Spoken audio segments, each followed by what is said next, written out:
మంచిర్యాల జిల్లా చెన్నూరు మండలంలో పలు అభివృద్ధి పనులకు చెన్నూరు కాంగ్రెస్ ఎమ్మెల్యే వివేక్ వెంకటస్వామి శంకుస్థాపనలు చేశారు. చెన్నూరు మండలంలోని ఒత్కులపల్లె గ్రామంలో 3,55,00,000 రూపాయల నిధులతో చేపట్టబోయే బీటీ రోడ్డు వంతెన నిర్మాణానికి శంకుస్థాపన చేశారు. దుబ్బపల్లె గ్రామంలో 3 కోట్ల రూపాయల నిధులతో నిర్మించబోయే జడ్పీ రోడ్డుకు శంకుస్థాపన చేశారు.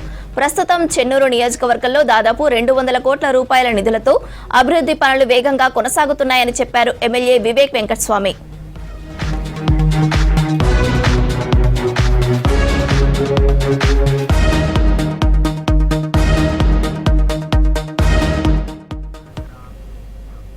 చెన్నూరు నియోజకవర్గాన్ని గత బీఆర్ఎస్ ప్రభుత్వం అభివృద్ధి చేయకుండా వదిలేసిందన్నారు ఎమ్మెల్యే వివేక్.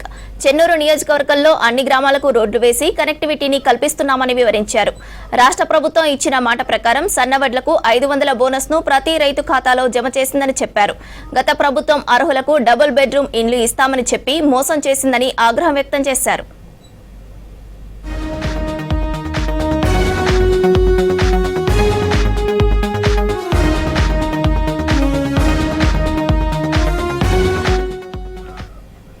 తాము ఇచ్చిన హామీ ప్రకారం అర్హులైన నిరుపేదలకు ఇందిరమ్మ ఇండ్లు మంజూరు చేస్తామని మరోసారి స్పష్టం చేశారు ఎమ్మెల్యే వివేక్. ఇందిరమ్మ ఇండ్ల మంజూరులో ఎలాంటి అవకతవకలకు తావు లేకుండా అర్హులకు మంజూరు చేస్తామని హామీ ఇచ్చారు. ఇందిరమ్మ ఇండ్ల మంజూరుకు డబుల్ వెరిఫికేషన్ చేసే తర్వాత మంజూరు చేస్తామన్నారు. గ్యాస్ సబ్సిడీ రాని వారు స్థానిక నాయకులను కలిసి సమస్యను పరిష్కరించుకోవాలని సూచించారు.